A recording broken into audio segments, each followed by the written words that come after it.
कुछ फैसले सिर्फ स्याही से नहीं, इतिहास के लहू से लिखे जाते हैं और कभी कभी एक हस्ताक्षर पूरी लोकतांत्रिक व्यवस्था को झकझोर देता है। 1975 की वो रात, जब पूरा देश सो रहा था, तब राष्ट्रपति भवन में एक कलम चली और पूरा भारत आपातकाल की चुप्पी में डूब गया। लेकिन उस राष्ट्रपति की कहानी सिर्फ उस हस्ताक्षर की नहीं है। कहानी शुरू होती है असम की मिट्टी से, जहां एक पढ़ा लिखा नौजवान ब्रिटिश राज से टकराता है और आजादी की लड़ाई का हिस्सा बनता है। वो वकील, वो स्वतंत्रता सेनानी, वो मंत्री और फिर राष्ट्रपति। नाम था फखरुद्दीन अली अहमद। एक ऐसा शख्स जिस पर सवाल बना रहा, क्या वो सिर्फ एक सच्चा सेवक था या एक चुप्पी साधे गवाह। फखरुद्दीन अली अहमद का जन्म 13 मई 1905 को दिल्ली में हुआ था। इनके पिता का नाम कर्नल जलनूर अली अहमद और इनकी माता का नाम साहिबजादी रुकैया सुल्तान था।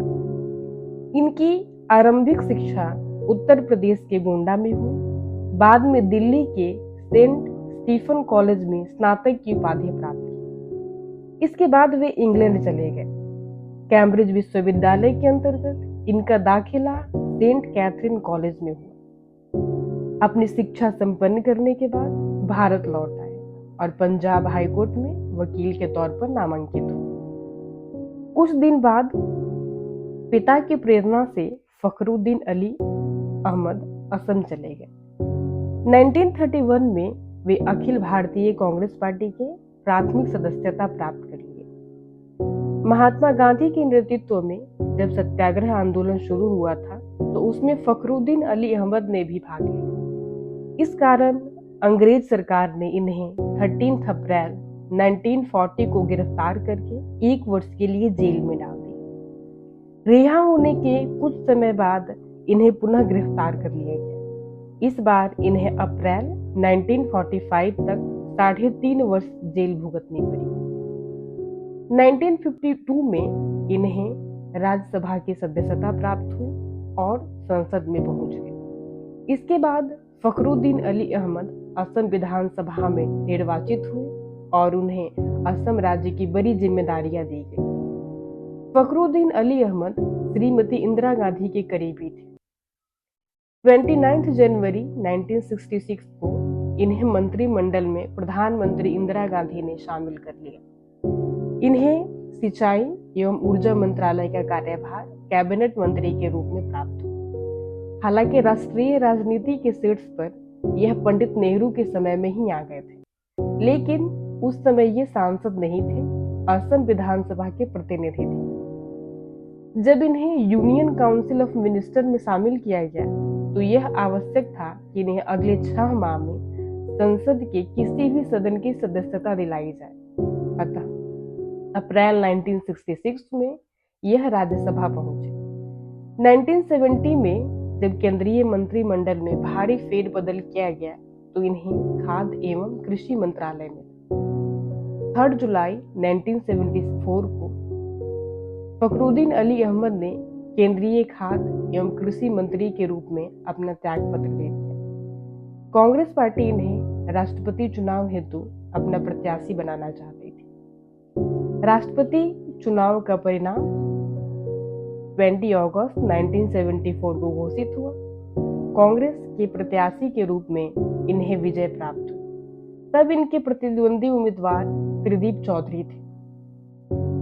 इस चुनाव से पुनः साबित हुआ कि भारत की धर्मनिरपेक्षता सर्वोपरि है। इनका राष्ट्रपति होना विभिन्न अल्पसंख्यक समुदायों की जीत थी।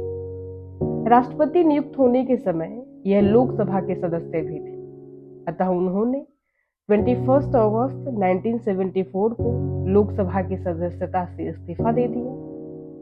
24 अगस्त 1974 को सुबह 9 बजे फखरुद्दीन अली ने भारत के 5वें राष्ट्रपति के रूप में पद एवं गोपनीयता से शपथ ग्रहण की।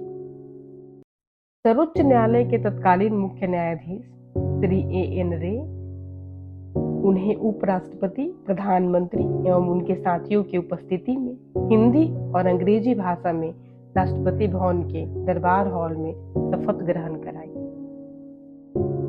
6 फरवरी 1977 को फखरुद्दीन अली अहमद मलेशिया, फिलीपींस और बर्मा के राजकीय यात्रा पर गए, लेकिन इंडोनेशिया पहुंचने के बाद खराब स्वास्थ्य के कारण बर्मा और फिलीपींस की यात्राएं स्थगित करके 10 फरवरी 1977 को भारत लौट आए। 11 फरवरी 1977 को सुबह इनका निधन हो गया। इन्हें संसद मार्ग पर स्थित ग्रीन डोम्ड जामा मस्जिद में राष्ट्रीय सम्मान के साथ दफनाया गया। यह संयोग ही था कि इनका निधन 11 फरवरी 1977 को शुक्रवार के दिन हुआ। बेशक इंसान सदा के लिए संसार में नहीं रहता है और उसे एक दिन शरीर त्यागना ही होता है, लेकिन फखरुद्दीन अली अहमद जैसे राष्ट्रभक्त सदा याद किए जाएंगे।